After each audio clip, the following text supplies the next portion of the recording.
네, 안녕하세요. 반갑습니다. 네, 항상 교회 오면 항상 예배당에서만 이렇게 강연하고 그랬는데 여기 오니까 강당 같은 분위기, 어떻게 보면 좀 호텔인 줄 알았어요. 네, 컨벤션 센터에서 좀 있으면 이제 맛있는 음식을 두고 목사님이 이렇게 다 음식을 직접 여러분들 테이블에다 손수 이렇게 올려놓으실 것 같은 그런 느낌. 아주 분위기 너무 좋습니다. 네. 오늘 또 10월 31일이고 10월의 마지막 밤. 사실 이 10월의 마지막 밤 하면 아무래도 가수 우리 이용 씨의 잊혀진 계절 생각 많이 하시죠? 그래서 뭐 잊혀진 계절 생각하면서 잊혀진 연인들 생각하시는 분들, 잊혀진 나의 옛 추억, 잊혀진 나의 젊음, 뭐 그런 과거들을 많이 생각하실 거예요. 하지만 오늘은 이 자리는 혹시 나에게 잊혀졌거나 약간 기억 속에서 멀어졌거나 아니면 전혀 기억하지 못했던 것들, 그리고 만나보지 못했던 것들, 그런 것들을 만날 수 있는 시간이 됐으면 하는 바입니다. 사랑이 사랑, 예수님의 사랑, 예수님의 사랑을 느껴보시고 만져보시고 그리고 체험해보시고 그리고 예수님의 손을 잡아볼 수 있는 귀한 시간이 됐으면 하는 바람입니다. 네. 새 가족인데 벌써 이렇게 아멘을 하세요? 야, 어디서 교육받고 오셨어요? 우리 특히 여기 이쪽에 가운데로 어머님들 제일 많으시네요. 오늘 새생명 축제를 맞이해서 오늘 초대받으신 분들 한번 손 들어봐 주시겠어요? 와, 어마어마하네. 교회 처음이다. 오늘 처음 오신 분들. 우리 어머님, 저희 어머님이랑 똑같으시네. 저희 어머님도 교회 처음 오셔갖고 은혜 받으셨어요. 네, 은혜 받으셔갖고 원래 불교신자셨는데 저 때문에 하나님을 만나갖고 교회 가서 이제 등록을 하셨습니다. 그러면서 목사님과 함께 정말 식사를 하고 내려오면서 우리 어머님이 걱정을 하시더라고요. 교인들이 꽤 많았거든요. 우리 어머님이 걱정하시는 것처럼 우리 어머님께서 그 걱정 묵으셔도 됩니다. 안 하셔도 됩니다. 저희 어머니 뭘 걱정하시냐면, 얘야, 내가 이제 80이 넘어갔고 얼마나 살겠니? 내가 만약에 주면 이 교인들이 다 와갖고 밥 먹고 그냥 가면 어떡하냐? 그걸 걱정을 하시더라고요. 걱정하지 말라 그랬어. 그건 제가 다 알아서 할 테니까 하나님이 다 채워주실 거라고 제가 그랬어요. 네. 아무튼 오늘 또 내일이 저에게는요 또 아주 잊지 못할 날입니다. 제가 결혼 18년 됐습니다. 올해로 18년인데 내일이 바로 결혼기념일입니다. 박수 한번 보내주세요.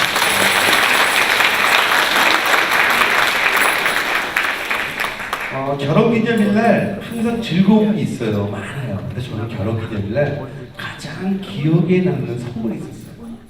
우리 아이들한테 선물을 받았는데 근데 그 선물이 언제였냐면요. 그게 2009년도 2009년 11월 11일 날 그때 우리 아이들이 갑자기 그래서 야, 너희들은 엄마 아빠가 결혼했는데 너희들이 좀 축하를 해줘야 되지 않습니까? 우리 큰딸이 에이 그러더라고.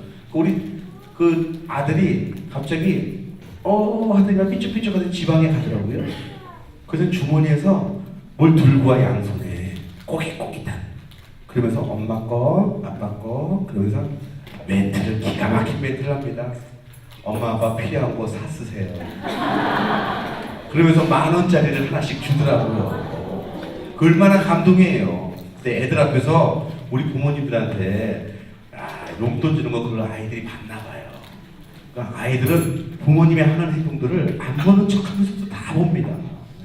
근데 사실 요즘에 좀 삭막해요. 요즘에 어떻게 보면 돈이 가장 좋기도 편하기도 하지만 뭐랄까 예전에는 이렇게 정말 정성스럽게 포장하고 부모님을 위해서 선물 필요한 게 뭐가 있나 이렇게 찾아다니는 그런 정성이라는 게 있었는데 이제는 그 정성이 아니라 그냥 물질로 가버렸어요.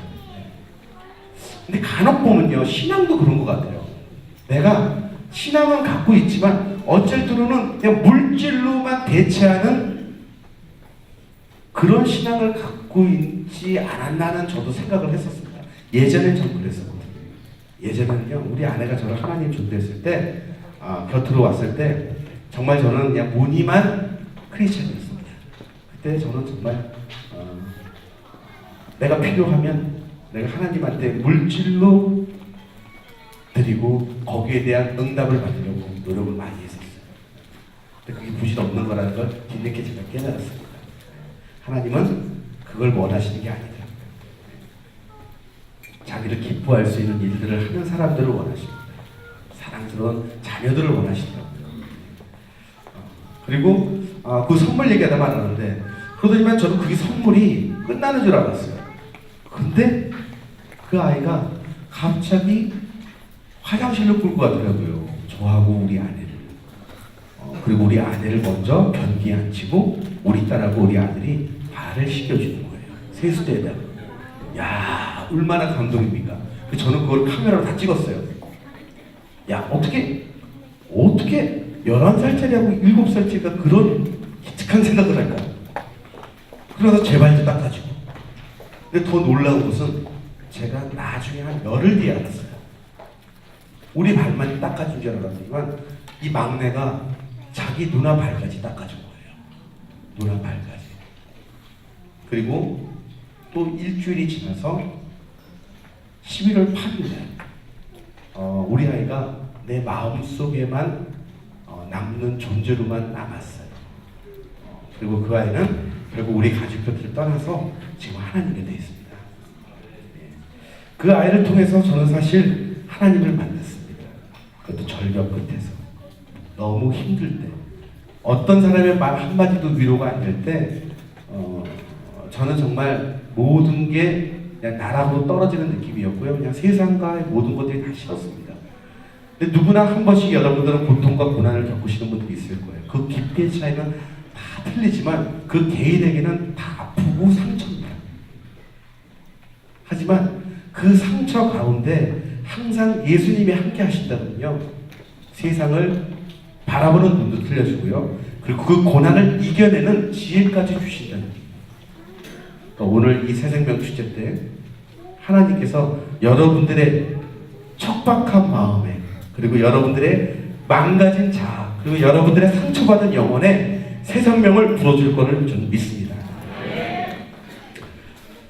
저는 그렇게 나락으로 떠들었을 때 하나님께서 저를 절벽에서 꺼내주셨어요. 그리고 정말 세상을 원망과 그리고 모든 게 다 미웠어요. 그 전에 제가 하나님을 만났지만 그냥 하나님도 원망스럽고, 그리고 이 세상에 있는 모든 신들이 다 원망스러웠어요.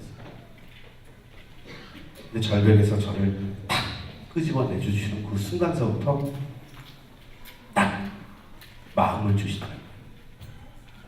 세상을 긍정적으로 바라볼 수 있는 눈과 가슴을 주시더라고요. 그것은 곧 뭐냐? 제 개인으로는 될 수가 없어요. 하나님이 내 안에 들어와 주셨기 때문에 제가 그런 마음을 가질 수 있었던 거라고 저는 믿습니다. 저뿐만 아니에요. 여기 앉아 계신 분들도 저와 똑같이 하나님이 여러분들 심장을 이렇게 여러분들을 지켜주신다고 믿으면 하나님은 여러분들에게 세상을 아름답게 바라볼 수 있는 눈도 주시고요, 그리고 긍정적인 생각을 할 수 있는 그런 마음도 주실 거라고 믿습니다. 그러면서 저는 이 세상에서 제가 제일 아프고 가장 상처받은 영혼으로 알았었어요.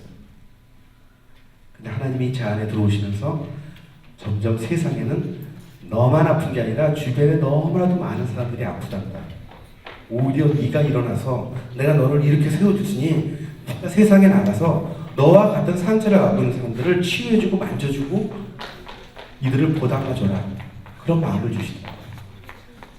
그리고 저는 깜짝 놀랐습니다.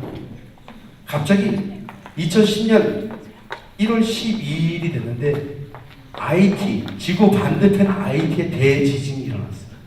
아까 영상에서 보셨죠? 지진이 일어난 그 IT. 정말 아비규환이었습니다. 온 세상이 가뜩이나 그 나라는 세계에서 최고로 못 사는 나라예요. 예전에 노예가 아프리카에서 아메리카로 넘어갔을 때 그 IT라는 국가가 노예 시장이었어요. 무역상이에요.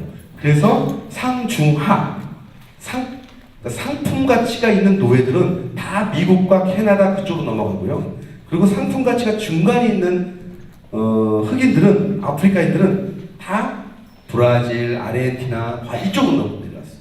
그리고 상품 가치가 가장 떨어진 거, 병들고 나이 들고 그리고 나약한 사람들은 그 아이티에 버려졌어요. 그 버려진 사람들끼리 만들어진 나라가 바로 아이티예요.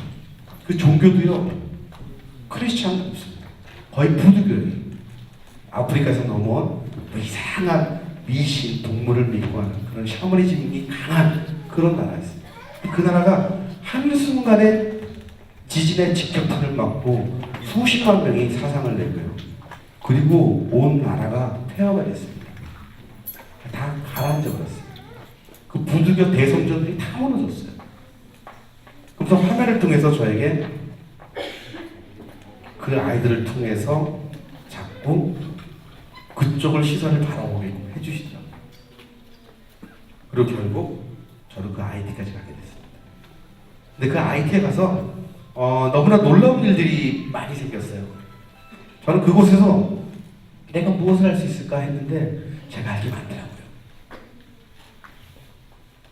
일단 난민들에게 일단 식사도 제공해드리고 그 구호물자도 나눠드리고 근데 그곳에서 특히나 한 고아원을 방문하게 됐습니다. 근데 그 고아원에 한 60여 명의 지진 피해 아동들이 있었는데 그들은 다치진 않았어요. 그러니까 부모들이 다 지진 때문에 다 저 세상, 그러니까 저 다른 저 위로 놀라는 거죠. 그러니까 이 아이들이 혼자라는 거예요. 그 아이들에게 제가 얘기했죠. 왜냐면 나도 너희와 똑같은 입장이라는 걸 얘기해야지 이들에게 뭔가 위안이 되고 위로가 될 것 같다는 생각이 들어서 저도 솔직히 얘기했어요. 나도 너희와 똑같다. 나도 너희 부모님이 하늘에 있는 것처럼 내 아이가, 너희 같은 아이가 하늘에 있다. 그리고 그곳에서 하나님께서 너무나도 잘 지켜주시고 그리고 이 땅에 있는 우리들도 잘 지켜주실 거예요. 힘내고 파이팅하자. 그러면서 아이들에게 선물을 나눴어요. 아이들이 너무 좋아하는 거예요. 너무 행복해하는 거예요. 근데 가운데 한 아이가 이렇게 눈에서 보석처럼 빛나는 거예요. 눈이 반짝반짝반짝. 야, 쟤 눈 너무 빛난다. 그래갖고 저도 모르게 그냥 그 아이를 향해서 제가 다가갔어요. 딱 다가가는데 그 보석처럼 눈이 반짝반짝거리는 게 애가 울고 있는 거더라고요. 눈물이 맺혀서. 근데 그 순간 이 아이가 분명히 아버지, 엄마를 생각하면서 눈물을 흘리는구나. 그 생각에 제가 그 아이를 이렇게 안아줬어요.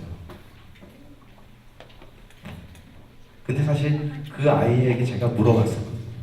너 이름이 뭐야? 세소. 나이는 몇 살이야?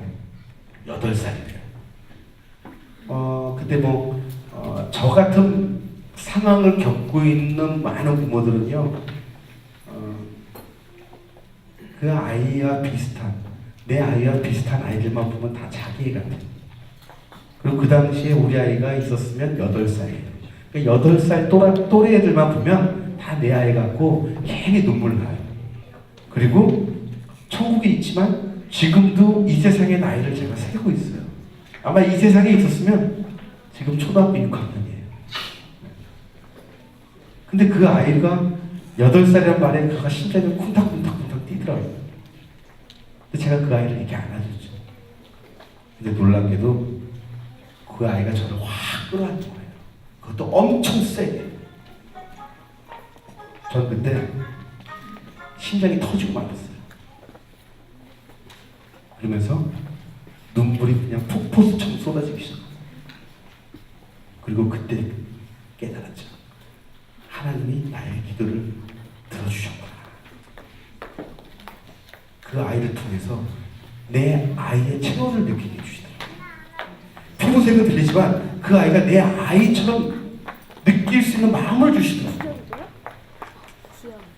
IT 오기 전서부터 우리 아내하고 함께 교회를 나가면서 기도드렸던 게 항상 우리가 너무나도 미약한 죄인이다 보니 하나님을 믿고 있지만 이 아이가 정말 천국에 있는지 한 번만 보여주세요. 그리고 이 아이와 체온을 한번 꿈속에서나마 한번 느끼게 해주세요. 작별 인사, 꿈에서나마 작별 인사를 할 수 있게 해주세요. 왜냐면 어느 부모나 너무 갑작스럽게 그냥 하루 만에 11월 7일 날 오후에 아파서 11월 8일 주일 아침에 우리 가족들이 떠났어요. 우리는 당연히 멀쩡한 모습으로 태어날 거라고 믿었는데 그 신종플루라는 무서운 병 때문에, 병 때문에 우리 아이가 한순간에 그렇게 가버렸어요. 그러니까 우리 아내는 이 아이와 이별조차 못했어요. 그러니까 저도 우리 아내가 꿈속에서 우리 아이가 한번 만날 수 있게끔, 내 꿈에는 안 나타나도 좋습니다, 아버지. 우리 아내 꿈속에서 한 번만 이 아이를 품게 해주세요. 근데 그 기도를 나에게 보여주시더라고요. 그 아이를 딱 품는 순간. 그리고 결국 그 아이 통해서 하나님께서 그 아이의 체온을 느끼게 해주셨어요. 그리고 그 아이들과 함께 많은 추억을 남기고 저는 또 숙소로 돌아왔습니다. 근데 숙소에 들어오니까 야, 이번에는 정말 꿈속에서 천국의 모습을 보여주시더라고요. 제 꿈속에. 너무 아름다워요. 너무 예뻐요. 그냥 바닷가에 그냥 백사장에, 저기 백사장에서 하나이가 막 뛰어오는데 이렇게 보니까 우리 아이인 거예요. 그래서 제가 우리 아이 이름을 불렀어요. 우리 아이 이름이 석규거든요. 석규야, 석규야. 막 뛰어서 저랑 안는데 제가 그 아이를 푹 안았어요. 안고 제가 얼굴 부비고 만지고 끼안고. 근데 그 행위가 너무나도 현실같이 느껴지고 있었어요.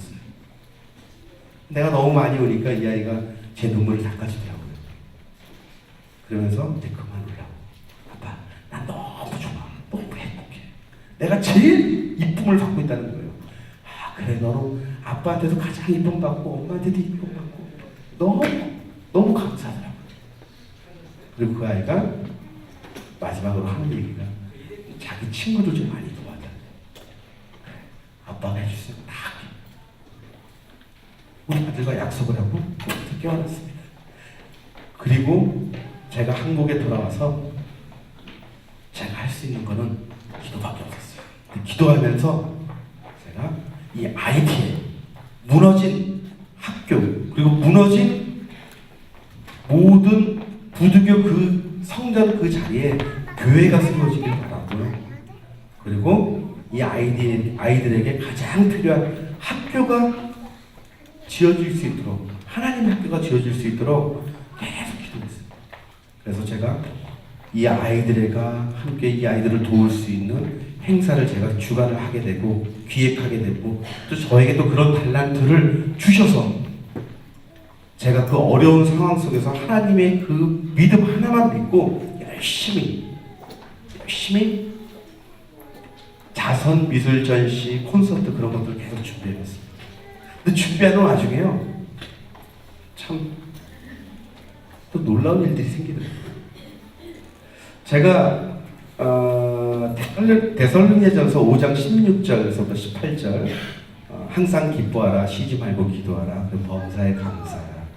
이것이 곧 그리스도 예수 안에서 하나님께서 너희를 향하신 뜻이다. 그 말씀을 하셨듯이 저에게는 항상 하나님께서 쉬지 말고 기도하라는 마음을 주시다. 그렇게 IT 아이들을 위해서 학교가 지어질 생각하니까 너무 기쁜 거예요. 근데 저는 할 수 없어요. 하지만 내 주변 사람들이 저를 도와주기 시작하는 거예요. 그러니까 너무 기쁜 거예요. 저는 재벌도 아닙니다. 제가 그다음 돈이 많지도 않았습니다. 그래서 제가 그 당시에 아무것도 할 수 없었어요. 내가 방송을 할 수 있습니까? 뭐가 할 수 있습니까? 저는 오직 그냥 교회와 집, 그리고 그 아이들을 위해서 기도, 그리고 그 아이들을 위해서 행사. 근데 하나님께서 채워주시더라고요. 내가 온 마음을 다하니까 하나님께서 채워주시는 거예요. 얼마나, 그러니까 하나님도 저를 이뻐하시는 것처럼 저도 하나님이 너무 사랑스러운 거예요. 제가 움직일 때마다 모든 것들을 다 방향을 잡아주시고 나와 함께 동행해 주신다는 그 마음을 제가 느낄 수 있다는 게 그게 얼마나 기쁩니까? 근데 갑자기 국제전화 한 통 옵니다. 이광기 씨가 그렇게 간절히 예뻐하던 그 아이들이 배식을 나눠주는 그 과정 속에서 폭동이 일어났네요. 그래서 서로 난민들끼리 총격전이 벌어난 거예요. 거기에 동생이 관통을 해서 뒤에 있던 형까지 맞아버린 거예요. 그러니까 총 한 발에 두 아이가 다 쓰러진 거예요. 근데 그 순간 갑자기 노래지더라고요. 무엇보다도 하나님 분명히 저를 이렇게 세워주셨는데 절벽에서 저를 건져주셨잖아요. 그 아이티까지 보내주셨잖아요. 그리고 한국에 와서 저와 함께 동행해 주신다는 그런 믿음을 주셨잖아요. 누구보다 다 그런 마음을 가질 거라고 저는 생각을 해요. 근데 갑자기 그런 비무가 날아오는 거예요. 갑자기 미워지는 거예요. 하나님이 원망스러운 거예요. 그래서 제가 그랬어요. 제가 그 백화점에서 우리 아이 학용품을 사기 위해서 쇼핑을 하다가 그 전화를 받고 너무 분해가고 그리고 너무 막 놀래서 눈물은 나지. 그래서 제가 그냥 화장실 그 안에 변기에 앉아서 전화 받고 그 안에서 전부 막 울었어요. 그리고 화가 나는데 누구한테 화가 나냐면요. 하나님한테 화가 나더라고요. 그런 거 있잖아요. 나를 다시 이렇게 세워주시는 것 같은데 나를 다시 더 높은 곳에서 절벽에서 미는 듯한 느낌. 그 느낌이 저한테 팍 오는 거예요. 그래서 제가 하나님 저 지금 뭐 하시는가? 왜 저를 자꾸 가지고 노시냐고. 저를 이렇게 세웠지만 끝까지 이렇게 세워주셔야지. 왜 저를 왜 나락에 자꾸 떨어뜨리십니까? 저 이 아이까지 죽으면 저는 하나님 볼 수가 없어요.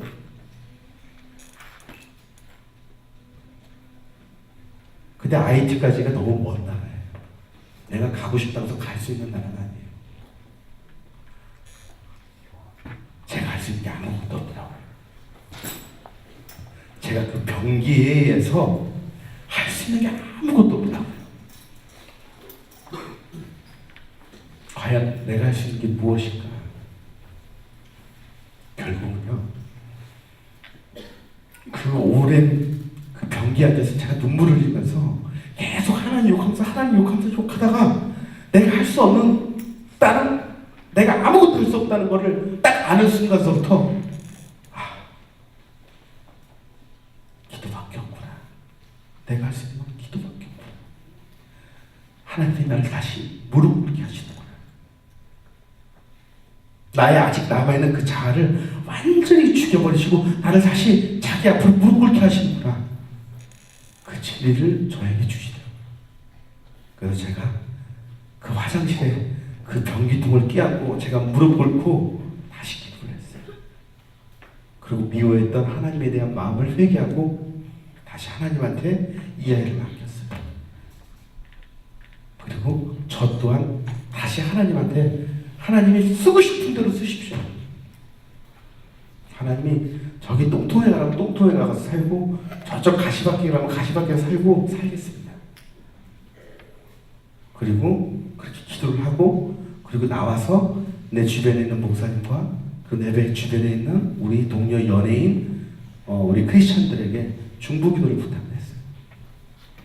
그리고 놀랍게도 2주 만에 이 아이들이 온몸에 붕대를 감고 병실에 누워서 이렇게 V자를 하고 사진이 왔더라고요. 야, 그때 중보기도의 위력을 제가 그때 알았어요. 나 혼자의 기도도 중요하지만 여러 형제들과 기도하는 것이 얼마나 중요해요. 그리고 여러분들이 지금은 새 생명, 이제 갓 태어난 아기 같은 신앙을 갖고 있는 분들도 좀 계시고, 이제 엄마의 뱃속에서 이렇게 딱 나오려고 하시는 분들도 계시고, 그리고 신앙을 간 지 몇 년 되신 분들도 계시고, 숙성돼 계신 분들도 많을 거예요. 근데요, 정말 다 처음이나 끝이나 그 숙성되더라도 이 하나님에 대한 그 믿음 하나만 계속 갖고 가신다 그러면 하나님은요, 내 삶이 롤러코스터 같은 삶이 되더라도 하나님 안에서 롤러코스터 같은 삶을 사시고 그 그리고 계속 위로 갔다 내려갔다 위로 갔다 내려갔다 그리고 잘하고 왔다 어느 길을 가더라도 하나님이 나와 함께 한다고 하시면요 그 고난 그리고 내가 가지고 있는 슬픔 고통 그런 것들을 다 만져주십니다. 그리고 결국은 고난으로 끝나지가 않습니다. 결국은 마지막 종착역은 결국 축복과 빛으로 비춰주시는 분이 바로 저는 하나님이라고 생각합니다. 그리고 제가 그렇게 하나님의 은혜를 받고 근데 신앙은 저희 아내가 더 좋았어요. 하나님이 저에게 자꾸 많은 걸 보여주셨어요. 근데 어느 날은 우리 아내와 함께 봉사를 가게 됐습니다. 필리핀이라는 나라를 갔는데요. 그것에 한 작은 병원을 방문하게 됐는데 그 병원에서 우리 아내와 함께 세 아이의 출산을 봤습니다. 그리고 봤다는 것보다도 출산하는 그 바로 옆에서 우리 아내가 기도해주고 저와 함께 손을 잡아주고 산모의 손을 잡아주고 그 아이 낳는 광경을 직접 목격을 했어요. 근데 첫 번째 애 엄마가 딱 들어와갖고 애를 낳는데 애를 너무 잘 낳는 거예요. 우리 애기 엄마가 기도를 하는데 기도가 끝나기도 전에 애가 나와버렸어요. 제가 듣기로는 힘적으로 한 번 주니까 애가 나오더라고요. 두 번째 한 2시간 뒤에 두 번째 산모가 들어오는데 이번에도 두 번째 산모가 그러니까 애가 뻥 하고 나오더라고요. 피스톤처럼. 근데 애가 너무 건강해. 그리고 한 오후쯤 되니까 또 산모가 또 왔어요. 근데 그 산모는 냄새도 너무나 머리가 막 떡이 졌고 머리에 막 석회가 막 껴있어. 그러니까 필리핀 여성 중에서도 다 못 사는 사람들은 아니에요. 하지만 특히 마지막 여성은 내가 봤을 때 거의 거린이야, 거린. 그리고 중요한 부위만 철벽이 안 찢어지고 다 찢어졌어, 옷이. 근데 애를 낳았어요. 난 그 엄마 되게 힘들게 날 줄 알았어요. 힘줘! 그러니까 더 독하더라고, 그 엄마. 힘줘! 빵! 하고 애가 피스톤처럼 나오더라고. 근데 애들이 너무 잘 낳잖아. 내가 신기해서 아니 애들이 왜 이렇게 잘 나옵니까? 간호사는 너무 못 먹어서 너무 못 먹으니까 아이들이요 작아요. 작아. 예전에 어머님들 병원 안 가도 쑥쑥 잘 나셨죠? 그때 다 보릿고기 있었고 못 먹었던 분들은 다 애들이 다 작았어. 그래도 울음소리로 우렁쳤어요.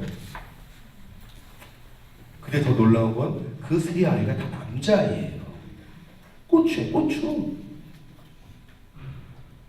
우리 아내는 어떤 그걸 하나님의 계시, 어떤 사인으로 또 생각을 하더라고요. 그리고 한국에 들어와서 또 갑자기 밥상이 들려지기 시작하는 거예요. 밥상이. 그리고 갑자기 보약을 먹이더라고요. 근데 아무리 먹이면 뭐예요? 제가 씨가 없는데. 그래서 저희 아내가 빨리 병원 가서 보건 수술하고 와요. 그래서 제가 결국은 우리 둘째 낳고 나서 그 수술했던 거를 거의 8년 만에 복원을 했습니다. 복원을 해갖고 어떻게 보면 그래 우리 아내 말처럼 우리 하나님께서 우리에게 새 생명을 주시려나 보다. 우리 가족에 새로운 생명을 선물로 주시려나 보다. 그리고 나서 너무 기대했어요. 근데 복원 수술은 너무 어려워요. 한 4시간 걸리더라고요. 그 문둥 수술은 너무나도 쉬웠는데 복원은 너무 어려웠어요. 그리고 나서 그 서울대 제가 큰 병원에서 이왕이면 내가 나이가 있으니까 잘해야 될 거 아니에요. 복원을 하더라도 아주 예쁘게 잘해야 될 거 아니에요. 그런 거랑 틀립니다. 그래서 하고 나서 나중에 검사 결과를 보러 한 달인가 있다가 갔어요. 원장님이 표정이 안 좋아. 이광기 씨, 현미경 좀 보십시오. 현미경을 이렇게 봤어요. 이렇게 쳐다보니까 애들이 많이 보여야 되는데 움직이는 애들이 몇 명이 없어요. 애들이 뭘 못 먹었는지 약간 영양실조 걸렸는지 애들이 비실비실하더라고. 움직임들이. 내 몸속에 있는 걔네들이 막 움직임이 너무 약해. 한 수만 마리가 돼도 부족할 판인데 한 수십 마리, 내가 한 수십 마리만 삐쭉삐쭉 이렇게 움직이더라고요. 얘네들이 왕성하게 움직이려면 시간이 걸리겠습니다. 딱 그러는 거예요. 나보고 좋은 거 많이 드시고 운동 열심히 하시고 그리고 나서 시간이 걸리는데 그거보다는 다른 방법으로 아이를 가져보시는 게 어떨까요? 그래서 저는 그거 싫다 그랬어요. 근데 우리 아이는 계속 기도만 하는 거예요.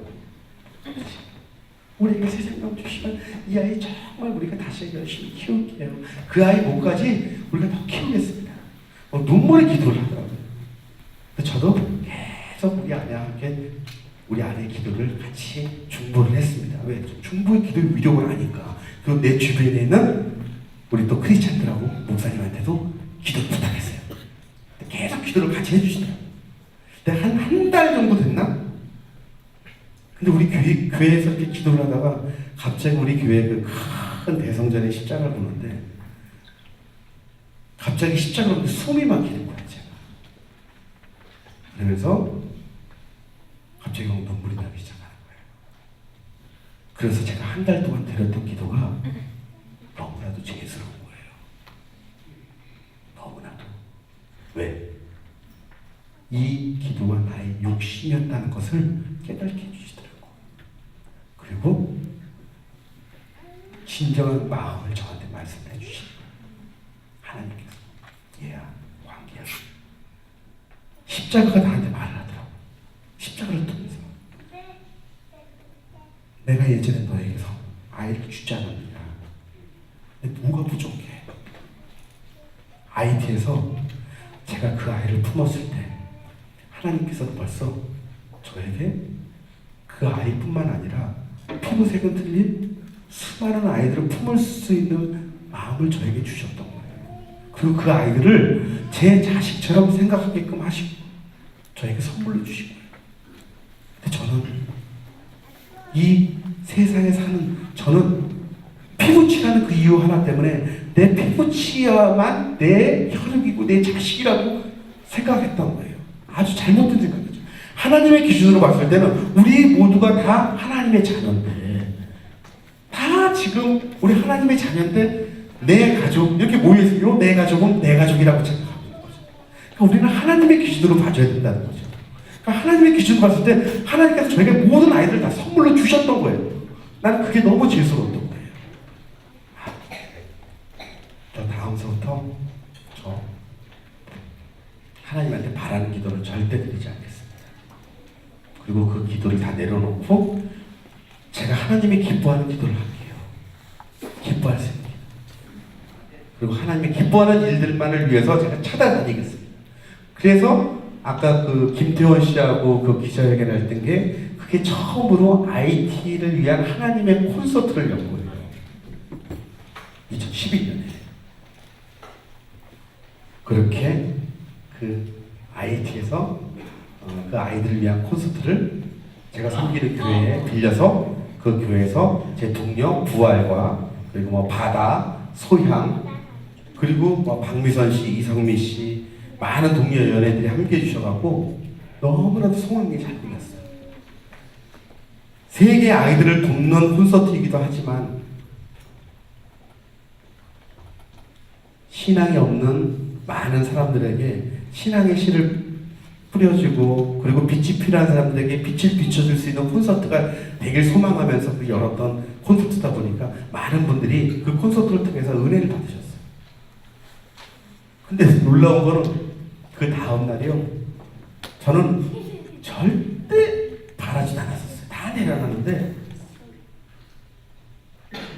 그 다음 날 우리 아내가 갑자기 병원 약국에서 몸이 이상해서 임신 테스트기로 테스트해봤는데 임신이라는 거예요.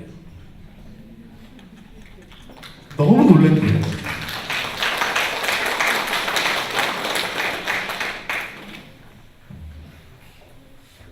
근데 하나님은 역시 계속 끊임없이 쉬지 않고 기도하게 하시더라고요. 여러분들 내가 자잘하고 힘들고 그리고 내가 어떨 때는 기도한다 해서 기도 안 들어도 하나님 왜 나의 기도를 안 들어주실까? 왜? 기도가 계속 해보세요.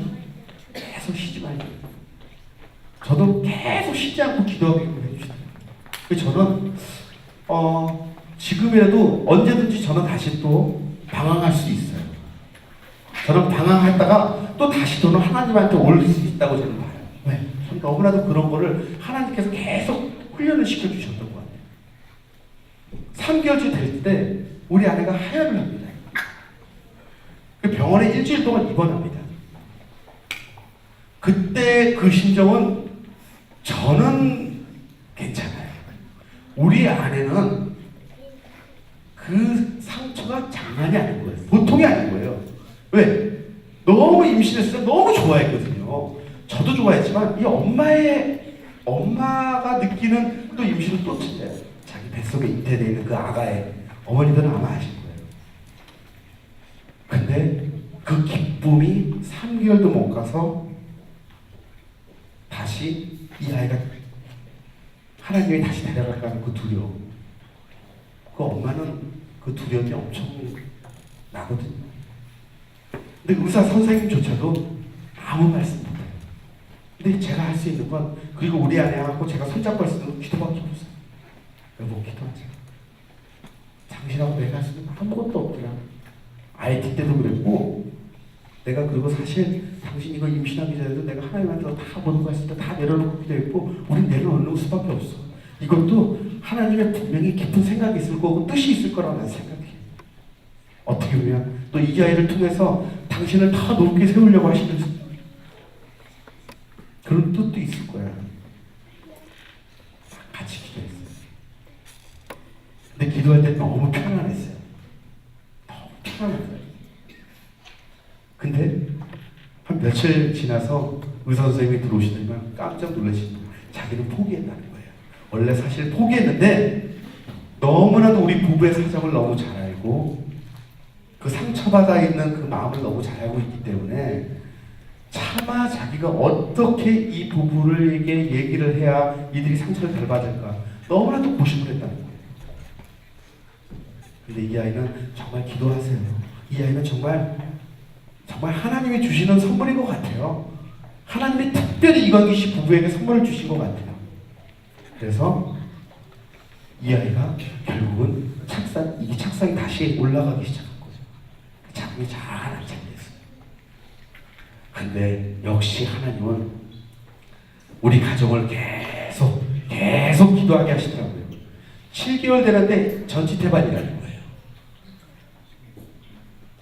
아이가 태반에 붙어버린 거예요. 근데 좀 두고 보세요. 아무리 결과 두고 보면 본 거예요. 전치태반은 전치태반인데 9개월째 됐을 때 확정이에요. 전치태반 확정. 그래서 결국은 서울대 병원 가갖고 그곳에서 고위험 산부인과 가장 권위 있는 박사님과 함께 모든 수술 시스템, 뒤에 어떠한 응급 상황을까지 다 준비를 하는 상황 속에서 이 아이가 2012년 1월 12일 날 태어난 거예요. 이 아이는 들어가자마자 30분 만에 태어났습니다. 제왕절개로. 근데 우리 아내는 1시간이 지나도 안 나오고 2시간이 지나도 안 나오고 3시간이 지나도 안 나오고 4시간이 지나도 안 나오고 그 바깥에서는 계속 축가 문자 전화하고 축하 전화하고 그리고 기자들은 뭐 난리가 났어요. 그리고 SNS 보면 네이버 다음 그냥 하루 반나절 이상이 그냥 검색어 제가 1위더라고요. 이광기 아들 등남, 그리고 온 세상의 축하, 그리고 하늘에서 내린 선물, 그런 표현을 써가면서 기자들이 막 엄청. 근데 저는 아무리 글은 뭐예요? 나는 기쁘지가 않은 거예요. 가장 내 옆에 있어야 될 내 아내가 아직 나오질 않는 거예요. 근데 6시간째 되니까 우리 아내가 나오는 거예요. 수술실에서. 근데 우리 아내가 얼굴이며 몸이며 손이며 팔다리가 다 퉁퉁 부어있어요. 그리고 온몸에는 다 호소를 다 띄고 있어요. 깨어나지도 않았어요. 그럼 어디로 가느냐? 중환자실 갔어요. 그 중환자실에서도 가장 그 위생만 쳐져 있는 그곳으로 갔어요. 왜냐하면 6시간 동안 그 수술을 하면서 수혈을 42팩을 했습니다. 42팩을 했으면 본인의 피가 하나도 없는 거예요. 그리고 이틀 동안 우리 아내 모습을 보는데 자꾸 하늘에는 우리 아이하고 오발입이 돼요. 설마 설마 이건 아니겠지. 내가 이렇게 하나님을 위해서 내가 이렇게 기뻐하는 일들을 이렇게 했는데 설마. 근데 자꾸 오버랩이 돼요.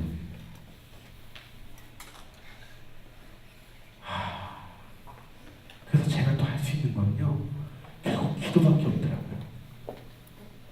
그래서 그 앞에 있는 정동교회 가서 제가 밤낮으로 새벽에는 그곳에서, 낮에는 우리 아내 옆에 있다가, 그리고 밤에는 제가 그곳에 가서 또 조용히 하나님과 1대1로 마주 앉아서 그 십자가 앞에서 우리 아내를 위해서, 그리고 하나님한테 정말 이 아이 우리 아내 엄마의 젖 한 번만 물릴 수 있게 달라고 제가 이렇게 기도를 드렸습니다.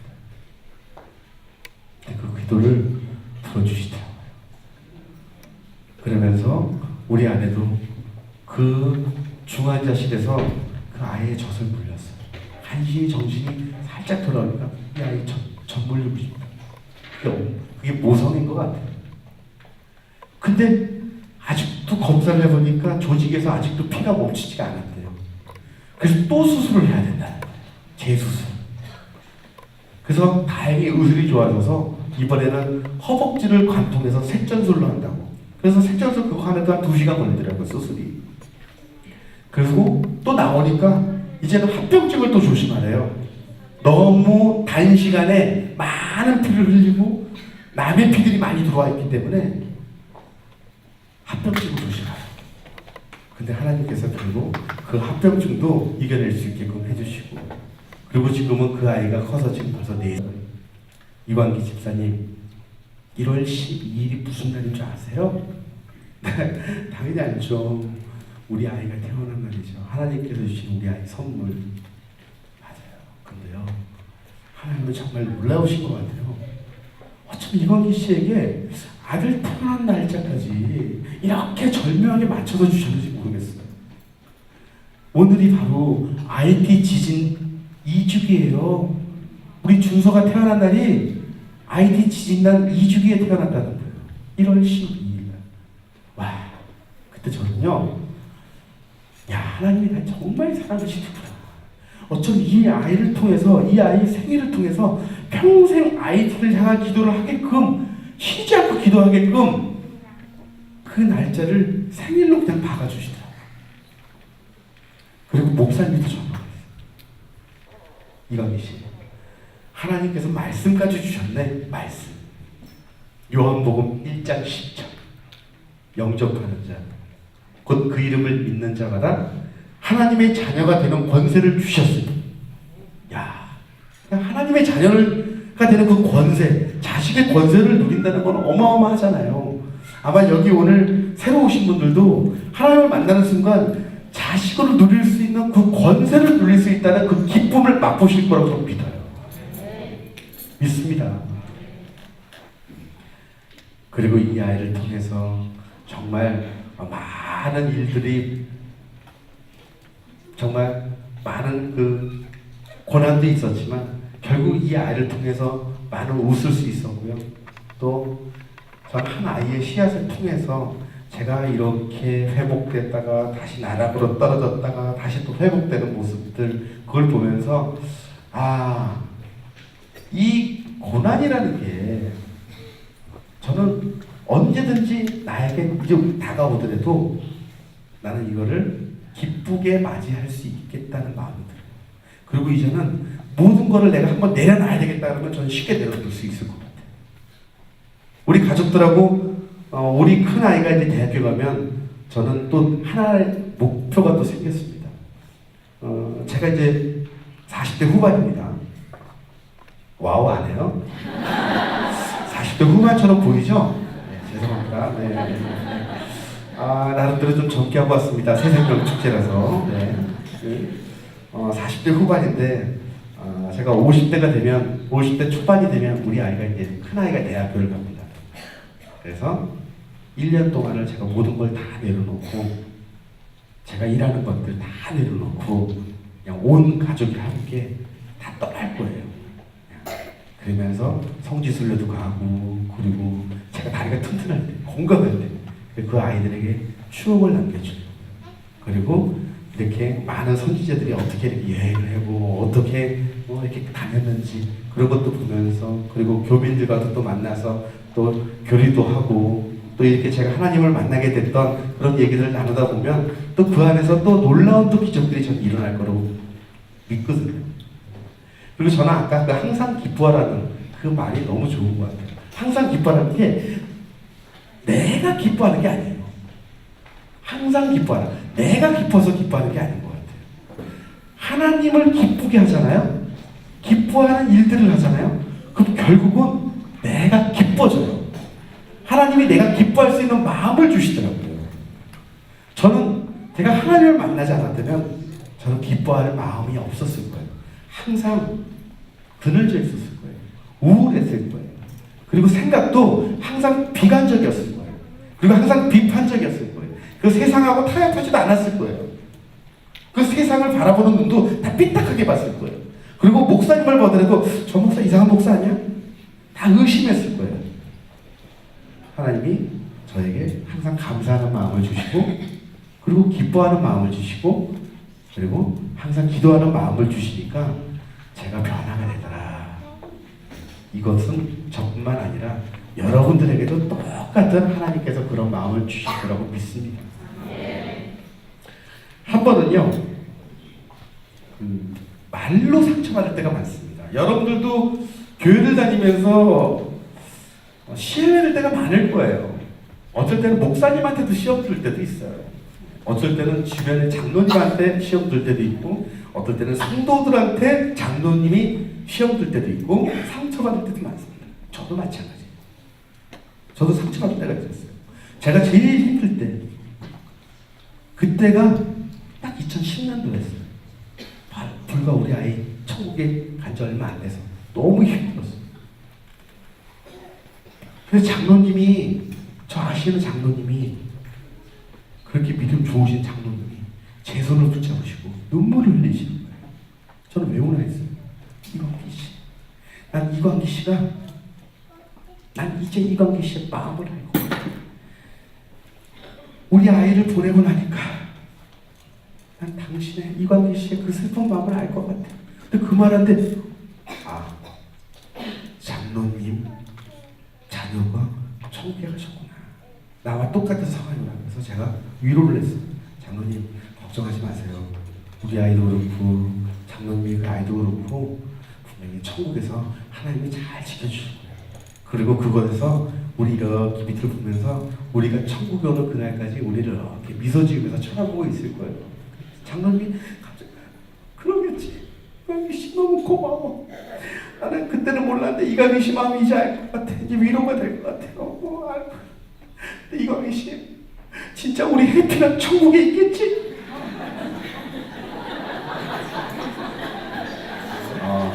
그때 제가 표정 관리가 안 돼요. 이 장로님이 장난하나? 그나마 제가 하나님을 만났기 때문에 그나마 다행이에요. 하나님 안 만났으면 그냥 오른손 주먹이 탁 나갔을 거예요. 오른손 주먹 불끈 쥐었습니다. 불끈 쥐고 막 여기서부터 막 분노하기가 시작하는 거예요. 어떻게 같은 교인으로서 나이가 어떻게 그런 말을 할 수 있지?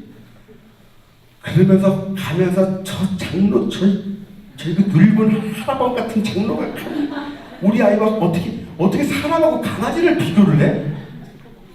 아니 말을 하지 말던가.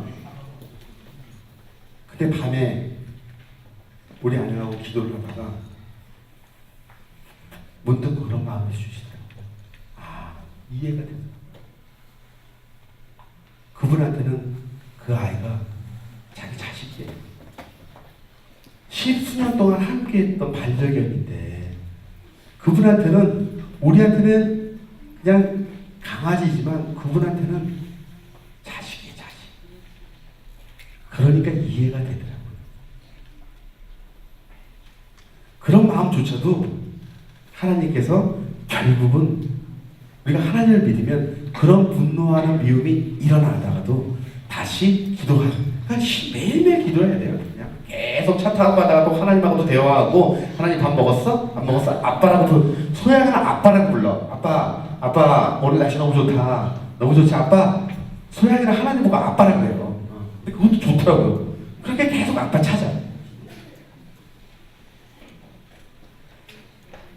저는 그렇습니다. 아까도 말씀하셨던 것처럼 그때마다 상황이 틀려요. 많은 사람들의 말에 상처받을 때도 많습니다. 여러분들이 힘들 때 어느 정도는 위로되지만 그 위로가 여러분들의 상처를 확실하게 덮어주지도 않고 치유해주지 못합니다. 완전하게 치유하지 못합니다. 하지만 여러분들의 영혼을 치유해주고 상처를 보답해줄 수 있는 것은 바로 하나님이라고 저는 믿습니다. 오늘 이 시간 하나님께서 여러분들에게 손 내밀고 있어요. 못 잡으셨던 분들은 그 손을 잡으세요. 그리고 하나님 손만, 저 예전에 하나님 손만 톡톡 던지고 터치 맞지? 잠깐 만지고 다시 도망가고 살짝 만지고 도망가고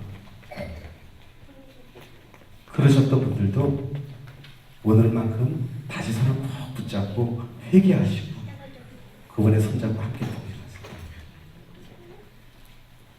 여러분들 마음을 따뜻하게 해주실 겁니다. 그리고 여러분들 가슴, 그리고 여러분들 눈빛을 통해서 빛을 발산해 주실 거예요. 그 빛이 결국 또 누구에게 가요? 내 이웃들에게 가요. 내 자녀들에게 가요. 예전에 저는 나를 위한 하나님이었어요. 내 자신을 위한 하나님을 믿었던 거예요. 근데 많은 분들이 하나님을 위해서 다니다가 결국 나를 위한 하나님으로 살아가는 신자들이 꽤 많아요. 저도 그래요. 저도 이렇게 여러분들 앞에서 이렇게 얘기를 하지만 어느 순간에 바깥에 나가잖아요. 이 세상에 나가면 결국 내 위주가 돼요. 그러다가 아차, 내가 잘못 살았지. 또 회개하고. 항상 명심하십시오. 나를 위한 하나님이 아니라 하나님을 위한 나로 살아야 됩니다. 그리고 항상 기뻐하라는 말이 결국 그냥 항상 기뻐하게 내가 살기가 아니라 하나님의 기뻐하는 일을 하면 바로 여러분들이 행복해진다는 겁니다. 마지막으로 제가 여러분들에게 제가 하나님이 찬양으로 저에게 말씀을 주신 게 있었어요. 찬양으로 말씀을 주셨는데 제가 이 찬양을 언제 처음 들었냐면요, 2010년도 1월 달이에요. IT 가기 전에 교회에서 새벽 5시 예배를 끝내고 그날은 이상하게 저 혼자 교회를 갔어요. 교회를 가는데 예배 끝나고 나니까 한 5시 한 40분 되잖아요. 새벽 예배 어둑어둑해요. 저희 집이 일산입니다. 근데 그 일산을 나와서 집으로 가는 게 아니라 너무 갑자기 우리 아이가 너무 보고 싶은 거예요. 우리 아이 만나러 가겠어요. 자유로를 달렸어요. 그래서 자 외곽순환도로를 이렇게 가려고 하는데 갑자기 그 어둠이 나를 이렇게 짓누르더라고요. 그 차 안에 그 적막함이. 근데 짓누르면서 저희가 어떤 마음을 주냐면 진짜 하늘에 있는 우리 아이를 만나고 싶다는 마음을 주더라고요. 저 아이를 만나러 가고 싶다는 마음. 그래서 막 눈물이 나기 시작해요. 너무 보고 싶어서. 아, 얘 정말 잘 있겠지? 하나님은 분명히 잘 있다고 했는데 잘 있을까? 내가 달려가야 되는 거 아니야? 내가 가서 지켜줘야 되는 거 아니야? 그렇게 하나님이 나를 세워주셨는데도 내가 워낙 챙기다 보니까 자꾸 그런 마음을 갖게 하더라고요. 그래서 저도 모르게 핸들을 오른쪽으로 갔다가 왼쪽으로 갔다가 1차선에서 2차선에서 2차선 3차선으로. 근데 그것도 잠시 그 적막함을 탈출하게끔도 해주는 거예요. 항상 하나님은 항상 낭떠러지에서 우리를 미시는 것 같지만 우리 등에 날개를 달아주신 분이 하나님인 것 같아요. 우리가 항상 낭떠러지 앞에서 떨어질까 말까 두려워하잖아요. 막상 내가 떨어지면 하나님은 나를 다시 높이 세워주시더라고요. 근데 우리는 내려가는 걸 두려워해요. 내가 내려가는 걸. 그때 하나님께서 저에게 그 적막함을 뚫게 해주시는데, 제가 장 사이드에 있는 CD가 한 여러 장 있어요. 저 음악을 좋아해서. 근데 그 CD를 아무거나 그냥 꽂았어요. 그 적막함 속에 빨리 음악이라도 나와야 내가 딴 생각을 안 할 것 같더라고요. 근데 딱 틀어놓은 순간 갑자기 이 노래가 나오는데 제가 너무 놀란 거예요. 이 CD가 왜 여기 있었지? 아, 맞아. 정말 절묘하다. 우리 아내가 3년 전에 나 혼자 남겨놓고 온 가족이 필리핀으로 조기 유학 갔을 때, 여보, 차에서 이 찬양곡 좀 많이 들어. 자기가 좋아하는 찬양곡들을 모아서 해놓은 걸 저는 한 번도 안 듣고 있다가 하필이면 왜 그날 내 손에 그 CD가 잡히냐는 거예요. 그걸 넣었어요. 근데 또 이 노래가 나오는데 그 노래가 저를 향한 노래예요. 힘들고 지쳐 낭망하고 그래서 일어날 힘 전혀 없을 때, 그러면서 저한테 외치더라고요. 넌 내 아들이야. 광기야. 넌 내 사랑하는 내 아들이야. 그때는 정말요, 그냥 차를 세우고 엉엉 울었어요. 하나님이 나를 이렇게 사랑하시는데 내가 잠시 딴 생각했다는 게 너무 죄스러운 거예요. 그래, 하나님 나 정말 사랑하시네. 그래서 그 노래를 계속 들으면서 기쁜 마음으로 계속 그 노래를 따라 부르면서 우리 아이 있는 추노공원으로 갔어요. 절묘하더라고요. 타이밍은 결국 생각이 차인 거예요. 물론 빛이 떠오르기 시작했어요. 어둠은 가시고 빛이 떠오르고, 그리고 태양이 떠오르는 거예요. 근데 그 태양이 제 눈엔 태양이 안 보였어요. 붉은 십자가의 모습으로 제 눈에 너무나도 선명하게 들어오는 거예요. 보혈의 그 십자가의 모습으로 저에게 다가오는 거예요. 그게 너무나도 아름다웠어요. 그게 제2외곽선언으로 다 가면서 고향 IC로 빠지기 전에 그 북한산 자락을 딱 배경으로 태양이 쫙 떠오르는데, 이거 내 눈에만 이렇게 보이나? 하나님이 나한테만 보여주시는 건가? 이건 다른 사람에도 보여줘야겠다. 제가 핸드폰으로 그걸 찍었어요. 그리고 제가 페이스북에 그걸 올렸어요. 근데 많은 분들이 자기 눈에도 이거는 십자가로 보인다는 거예요. 그 보혈의 십자가가 오늘 여러분들 눈에도 보일 거라고 믿고요. 그리고 오늘 이 순간, 이 시간에도 오늘 10월의 마지막 날에 이 마지막 때 여러분들을 구원해 주시는 하나님께서 여러분들의 손을 잡아주실 거라고 믿습니다. 여러분들과 함께 마지막으로 이 찬양으로 마치도록 하겠습니다. 같이 하시는 분들은 여기 자막에 있어요.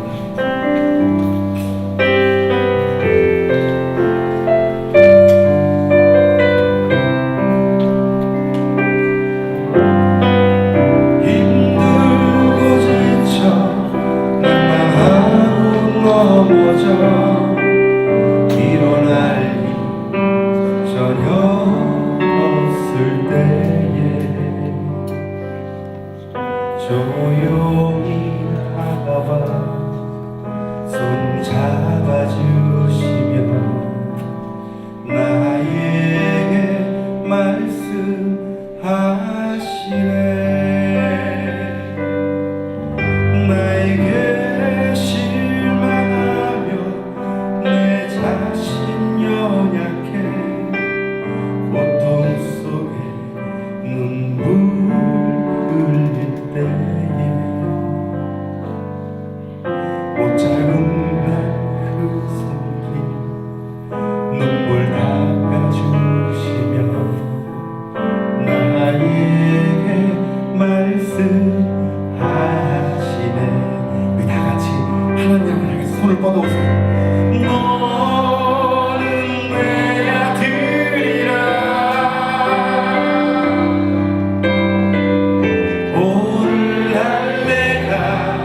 조용히 다가와 손 잡아주시며 나에게 말씀하시네.